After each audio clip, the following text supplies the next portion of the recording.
Krop se Nanofos rotsfosfaat is 'n sagte sedimentêre rotsfosfaat met 'n baie klein partikelgrootte. Die voordeel van die fyn of klein partikelgrootte gee vir ons 'n groot area oppervlakte, wat beteken ons het baie area oppervlakte van die rots wat in verbinding kom met grondsure en met water, wat die fosfaat meer oplosbaar maak.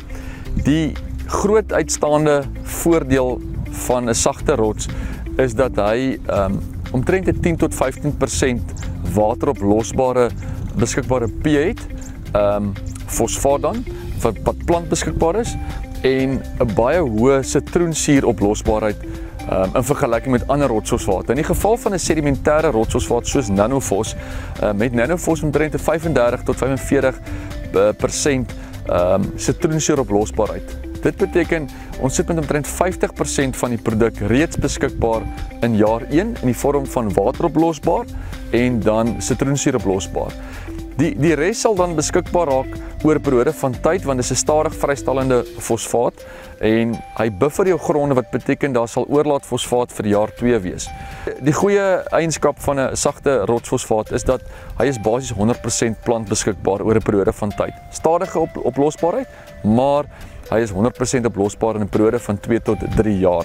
Die Nanofos gee vir ons die voordeel van plantbeskikbaarheid rondom die wortelzone as ons hom in die band plaas.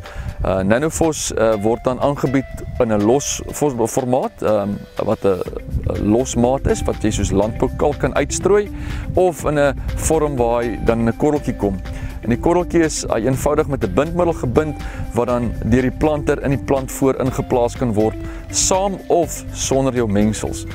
Wat ons vind met Nanofos is dat sodra ons 'n goeie organiese grondstatus of mikrobeaktiwiteit in die grond het, sien ons dat daai fosfaat meer beskikbaar raak. Dit stimuleer plantopneembaarheid deur die plante. Plante se sitroensuur oplosbaarheid afskeiding help dan vir daai fosfate om beskikbaar te raak. Nanofos is 'n natuurlik gemynde produk.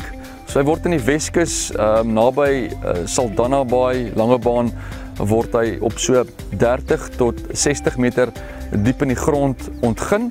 Hy gaan slegs deur 'n wasproses, flotasieproses, wat ons dan maar die onsuiverhede skei van die fosfaatapetiet. Die fosfaatapetiet is in 'n gradering van sub 400 mikron, wat beteken die grouwe partikels wat min of meer 400 tot 75 mikron is, word geskei van die sub 75 mikron. Nanofos is die sub 75 mikron partikel grootte, wat omtrent so 10% fosfaat in hom het, wat vir ons 'n 10P aanbied. Omdat dit 'n sagte rots is daai 10P basies 100% beskikbaar oor 'n periode van jaar 2 tot jaar 3.